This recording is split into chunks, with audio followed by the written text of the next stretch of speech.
Hello everybody, my name is Paul Smyers and I'm a real estate agent in the beautiful Shenandoah Valley of Virginia. And today I'm going to talk a little bit about the new buyer agency rules that have been established by the National Association of Realtors recently in this past few months. And what it means is that now a buyer agent has to be very specific about who they represent when they're helping a customer buy a property, because there is sometimes a confusion from the listing side. Well, the listing seller is saying, look, I'm not going to pay X. They don't want to pay a certain amount of commission to both sides or whatever. But historically in the real estate business has been a common factor that a seller representative will say, okay, I'll pay a half, some kind of a split of 3% or 2% or whatever it is to the buyer agent as a part of motivating them to bring customers to me and encourage more and more viewings and so on. So that's probably not going to change much because sellers want to get buyers and seller agents want to get buyers, and buyers have been historically representing people. But now the new rules require that I have to have a buyer agency in writing agreement with a potential prospect to look at a specific house in person. And that's a little bit of an awkward situation because we never have to do that before. But now, before I start looking for somebody on behalf of them, if I find a specific property that we want to look at together, then I need to have a buyer agency agreement with them. It could be a very simple document. It says here, I'm looking for 3 months for XYZ type of property, and we're going to, there's an agreement there saying I'm either the seller is going to pay the commission, or there can be an agreement between the buyer and the buyer agent saying, look, if the seller is not paying a commission for whatever reason, then the buyer has to pay that side, which could be 2 or 3% in some cases.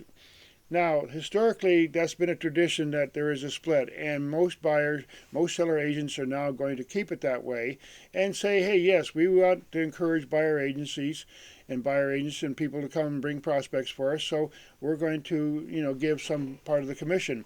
But now and then you come across a seller that doesn't want to give that commission or whatever, or a for sale by owner situation where they say, hey, I'm only paying X% or whatever.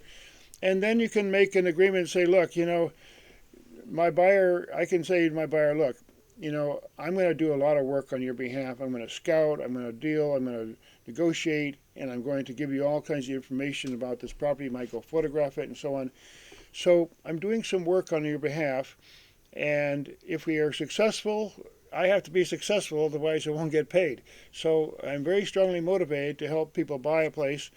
But the buyer agency agreement can be canceled. It can be a very simple document, but in order for me to show a house in person now, a specific property, I have to have an agreement with that other agency that they're going to pay a certain kind of commission or whatever.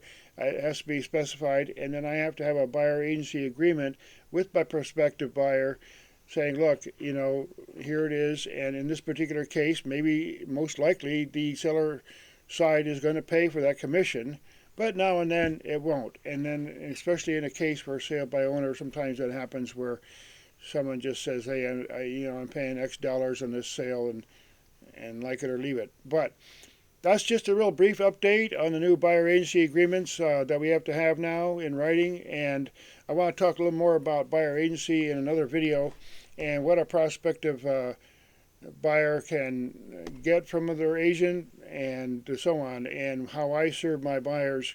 I'm primarily a buyer agent here in Virginia, and I'd like to find people's property and help them. So I hope you have understood this a little bit, and if you have any questions or comments, please leave them down below. But these are the new rules that came into play just a few months ago here in Virginia and nationwide regarding buying and selling real estate. So that's the update for now about the buyer agency agreements, and I'm going to post this up, and we'll talk more about buyer agency in another video. So thanks again for listening, and please like and share if you enjoy the content. I appreciate it. Bye-bye.